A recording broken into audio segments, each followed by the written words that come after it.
এই আসিয়া দৃশ্য আমরা ভুলে যাবো। যে মেয়েটা কাতরাতে কাতরাতে মারা গেল আজকে, বেশি দিন সময় লাগবে না, 1 মাস 2 মাস হাইয়েস্ট 3 মাস। এর আগেও বহু ইস্যু আমরা এসেছে ভুলে গেছি, একটার পর একটা এসেছে, একটার পর একটা ভুলে গেছি। আপনারা দেখে নিয়েন 3 মাসের মধ্যে এই মেয়েটাকে সবাই ভুলে যান এবং যাবো ভবিষ্যতে। লিখে নেন আপনারা, এই বাচ্চার কথা কেউ মনে রাখবে না, এই বাচ্চাটার কথা কেউ মনে রাখবে না। 3 মাস পরে, 6 মাস পরে, 1 বছর পরে আরো নতুন ইস্যু আসবে, আরো নতুন পাপ হবে, আরো বড় বড় ঘটনা ঘটবে। এরপরে মানুষ এই বাচ্চাটাকে ভুলে যাবে। এই বাচ্চাটা কি তার মৃত্যু যন্ত্রণা ভুলতে পারবে? তার সম্মানহানি ভুলতে পারবে? তার পিতামাতাকে ভুলতে পারবে? এখন প্রশ্ন হচ্ছে, তার পিতাকেও যদি আমরা জিজ্ঞাসা করি, ইসলামে রেপের শাস্তি হচ্ছে মৃত্যুদণ্ড, ব্যভিচারের শাস্তি হচ্ছে অর্ধেক কোমর পর্যন্ত পুঁতে পাথর নিক্ষেপ করে হত্যা করা, এবং বিবাহিত ব্যক্তি হলে এই শাস্তি, অবিবাহিত হলে 100 বেত্রাঘাত, 1 বছরের নির্বাসন এবং সমাজ থেকে বয়কট করা, আর ধর্ষণ হলে সরাসরি মৃত্যুদণ্ড। 3 মাস সময় লাগার কথা না, 3 দিনের মধ্যেই করা সম্ভব। এটা শরিয়া আইন, এটা আল্লাহ রাব্বুল আলামিনের শরিয়া বিধান। এখন তারাও কি এটাতে রাজি হবেন? যারা শোক প্রকাশ করছেন তারা কি এই বিধানটা কার্যকর করতে রাজি হবেন? যে ধর্ষককে সবার সামনে প্রকাশ্যে মৃত্যুদণ্ড দেওয়া হোক, শরিয়া আইন কার্যকর করা হোক? রাজি হবেন না। কারণ আপনারা বলবেন এটা করতে গেলে বাংলাদেশ থেকে মৌলবাদী রাষ্ট্র হয়ে যাবে। তো সমস্যার গোড়ায় আপনারা যেতে চান না, ডালপালা নিয়ে নাড়াচাড়া করেন।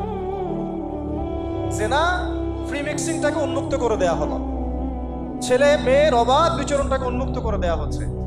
একটা চরম ক্ষুধার্ত মানুষদের সামনে যদি আপনি খাবারকে উন্মুক্ত করে রাখেন, এরপরে যদি কেউ জোর করে খাবার খেয়েও ফেলে, শুধু কি আপনি খাদকের দোষ দিবেন?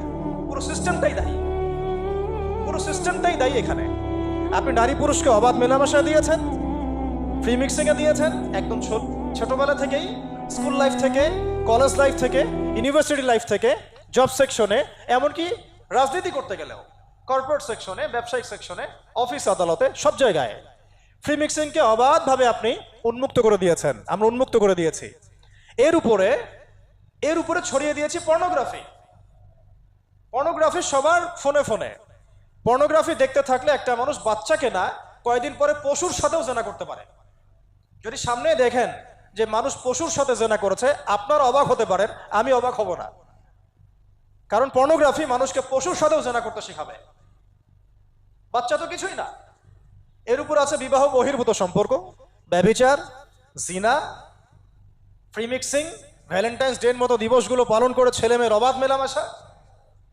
আর এই জেনাগুলোকে আমরা বলছি কাছে আসার গল্প, যেখানে ওর উপরে 100 বেত্রাঘাতের শাস্তি অলরেডি মজুদ হয়ে গেছে।